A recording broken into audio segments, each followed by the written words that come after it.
कटहरी और मिल्कीपुर उपचुनाव को लेकर बीजेपी की प्रतिष्ठा दांव पर।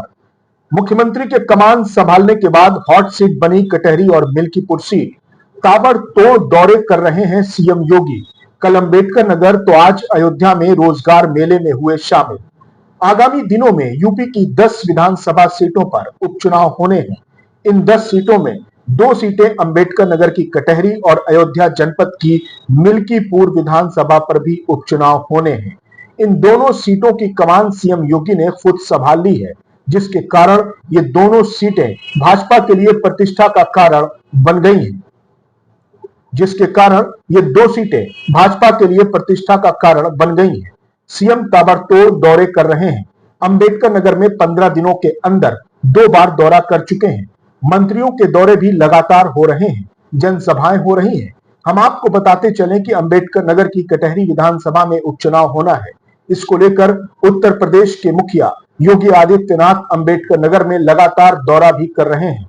वहीं अगर बात की जाए अयोध्या में मिल्कीपुर में भी चुनाव होना है। ये दोनों विधानसभा योगी आदित्यनाथ के लिए बहुत ही महत्वपूर्ण मानी जा रही है, क्योंकि ये दोनों विधानसभा की कमान योगी आदित्यनाथ अपने हाथों में ले चुके हैं। इसको देखते हुए प्रदेश के मुखिया योगी अंबेडकर नगर और अयोध्या में लगातार पार्टी के पदाधिकारियों के साथ बैठकें भी कर रहे हैं, क्योंकि ये दोनों सीट योगी के लिए बहुत ही मायने रखती है। हालांकि अंबेडकर नगर की कटहरी विधानसभा 2017 और 22 में भाजपा प्रत्याशी को हार का सामना करना पड़ा था। अब 2024 में ये सीट खाली हुई है और बीजेपी इस सीट को खोना नहीं चाहती है। वहीं अगर मिल्कीपुर की बात की जाए तो मिल्कीपुर भी सीट योगी आदित्यनाथ के लिए बहुत ही महत्वपूर्ण है, क्योंकि लोकसभा में अयोध्या से बीजेपी की करारी हार के कारण पूरे देश में बीजेपी की फजीहत हुई। इसी को लेकर बीजेपी की बैठकों का दौरा खूब चला। कहीं हार की समीक्षा हुई तो कहीं संगठन की कमियों पर चर्चा हुई।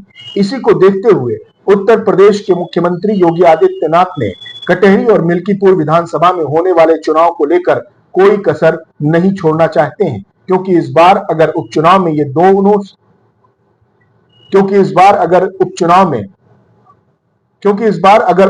में ये दोनों सीटें बीजेपी के हाथों से फिर खिसक गई तो 2027 में बीजेपी को काफी नुकसान दिखता हुआ नजर आ रहा है। ब्यूरो रिपोर्ट, यूपी खबर, एबीएन। अंबेडकर नगर जो आज से 7 वर्ष पहले माफिया और अपराधियों के कारण अपनी पहचान को समाप्त कर रहा था, इस जनपद में नए उद्योग आ रहे हैं। इस कार्य को, उद्यमियों के प्रयास को ही मैंने देखा और फिर मुझे अपने युवाओं को टैबलेट देने का और जॉब पत्र देने का भी अवसर, नियुक्ति पत्र देने का भी अवसर प्राप्त हुआ है। एक साथ यहां पे बृहद रोजगार और ऋण मिला। 5100 युवाओं को आज टैबलेट वितरण का कार्यक्रम होने जा रहा है।